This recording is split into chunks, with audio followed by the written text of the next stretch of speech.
Ritorna il concorso Fotografa il mandorlo in fiore, all'attivo già ben 10 edizioni fatte. L'iniziativa, molto apprezzata e partecipata fino adesso, in questa particolare edizione chiede ai concorrenti di fotografare, oltre ai tradizionali mandorli in fiore, anche tutto ciò che esprime la gioia di una primavera anticipata, non solo nella valle ma anche nella nostra città, anche se quest'anno per il terzo anno consecutivo la festa del mandorlo non verrà svolta. Possiamo sempre salutare la primavera agrigentina e festeggiare il suo arrivo con questa iniziativa che presenta diversi risvolti.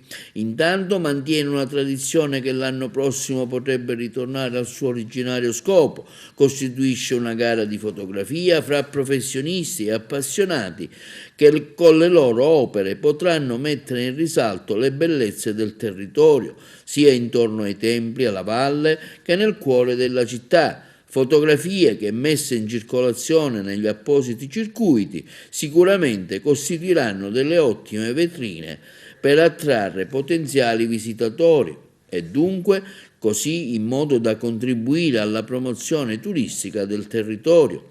Il concorso è organizzato dal giornale telematico Agrigento Oggi di Vecchio, da Francesco Novara e Giada Attanasio, ed è rivolto sia ai fotografi professionisti che a quelli amatoriali, che potranno così proporre i loro lavori fotografici a una giuria qualificata. All'iniziativa di quest'anno aderisce anche la FIGET, Federazione Italiana Internazionale dei giornalisti e degli scrittori del turismo, coordinata da Lello Casese e Stelio Zaccaria.